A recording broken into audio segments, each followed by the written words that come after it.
Dah. Hai, Assalamualaikum dan selamat sejahtera. Kami daripada kumpulan 1 akan membentangkan topik tentang middle boxes. Terusnya.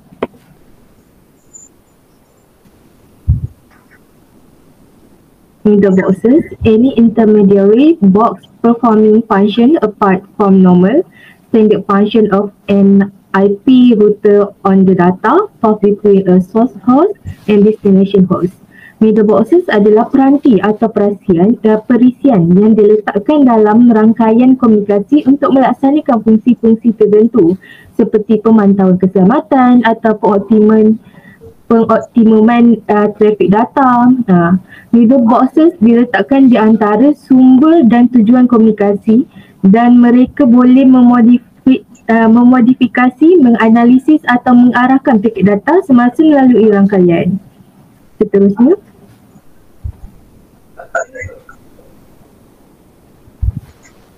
Middle boxes everywhere. Maksudnya middle boxes ni ada kat mana-mana je. Ada dekat firewall, ada dekat load balance, ada dekat caches, ada dekat application specific, ada dekat NAT. Seterusnya.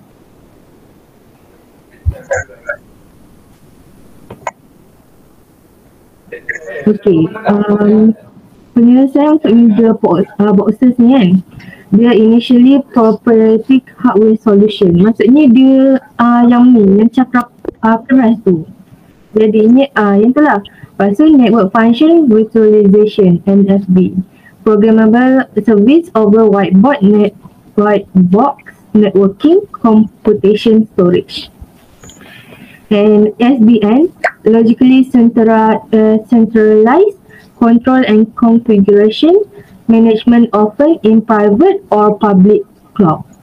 Move towards whiteboard hardware implementing open API. Move away from proprietary hardware solution, programmable local action via match and action.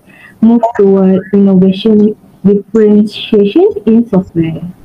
Next.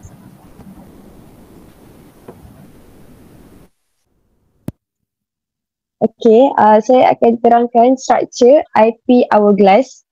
IP Hourglass ni bentuk jam pasir. Dia ada macam silinder dan kecil kat tengah tu kan. Okay, dia ada beberapa layer which is sekarang ada 1, 2, 3, 4, 5, ada 6 layer. 5 layer, maafkan saya. Lepas tu, bahagian IP yang tengah tu must be implemented by every billion of internet connected device. Okay, setiap device yang ada, mesti akan ada IP address masing-masing kan. Okay, IP address ni yang akan connectkan device tu kepada internet dan sebagainya lah. Protokol. Next, saya akan terangkan level-level dia. Okay, dekat IP Hourglass ni, daripada atas kita akan nampak application layer. Application layer, web, email ke apa-apa application layer lah yang user akan nampak. Bawah dia mesti akan ada protocol layer. Dia akan melepasi protocol layer, sama ada benda tadi tu dia gunakan network protokol UDP untuk kalau macam media video macam tu ataupun TCP ke. Lepas tu bawah dia baru kita turun kepada network layer IP address tadi tu lah yang connectkan. Lepas tu bawah dia ada link layer internet. Lepas tu ada transmission media, Wi-Fi, 4G, 5G. And last sekali, physical lah. Macam fiber, optik ke semua tu kan. Lepas tu next.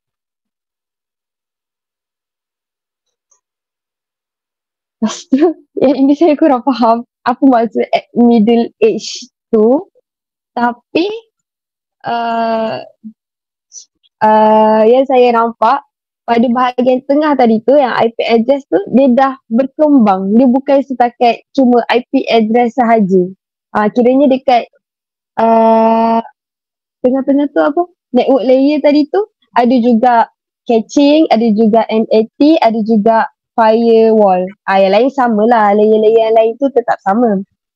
Cuma yang kat tengah tu dia macam improvise mengikut peredaran masa.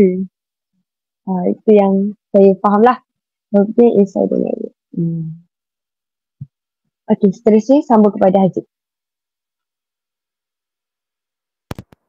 Okay, baik. Terima kasih. Saya cuma akan terangkan sedikit pasal architecture principle of the internet.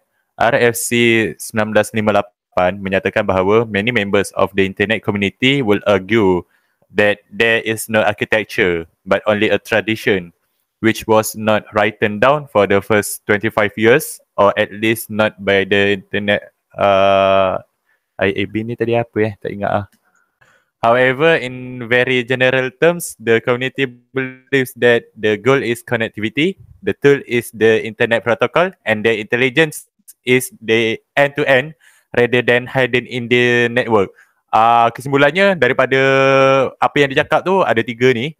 Satunya simple connectivity, di mana IP packets antara host dia, maksudnya hantar IP packets antara host, lepas tu ya IP protokol tu, narrow ways tu, yang macam Teha cakap tadi lah pasal jam pasir tu.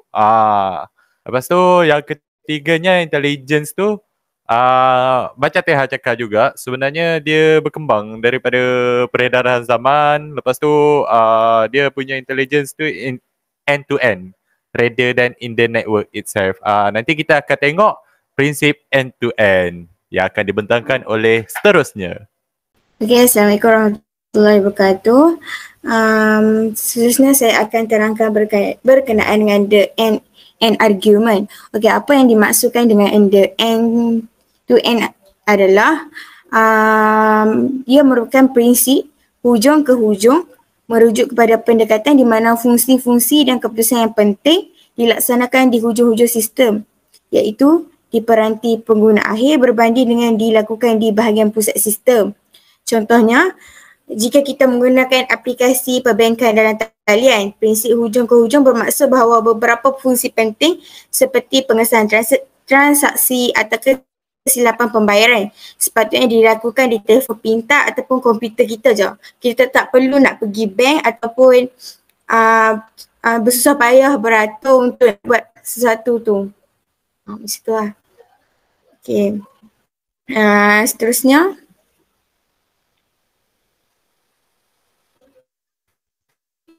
Next. Okay, ini merupakan proses dia. Yang pertama adalah an implementation to reliable data transfer. Maksudnya kat sini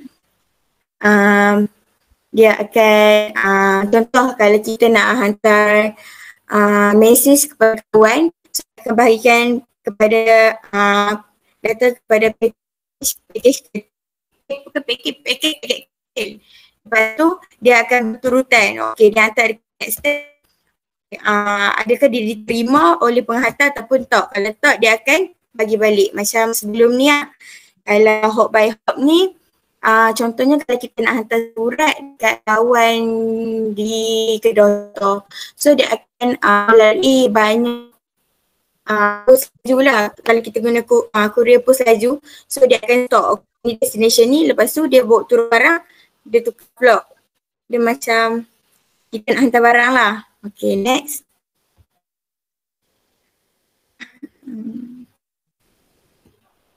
Okay, untuk ni saya buat ringkasan je lah.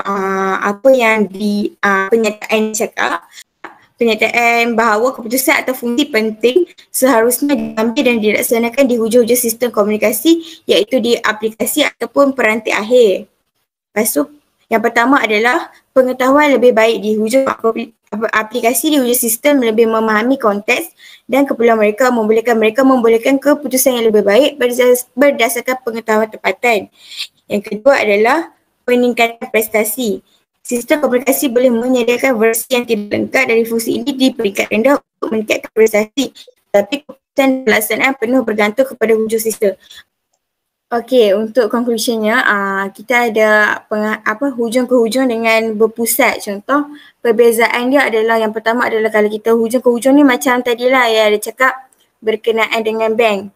Kalau kita nak buat transaksi ataupun apa-apa macam banking ke apa semua ke, sekarang kita tak perlu nak ke bank, kita hanya perlu buat dekat aplikasi ataupun telefon je peranti kita. Yang kedua, contoh lain adalah contoh kalau berpusat pula. Contoh kalau sekarang andai kata ada masalah lain ataupun masalah berkaitan dengan internet service provider kita, contohlah Maxis. So kita akan call pusat Maxis Center, nanti dia akan selesaikan masalah kita. Itu merupakan perbezaan antara hujung ke hujung dengan pusat. Okey, saya rasa setakat itu sahaja.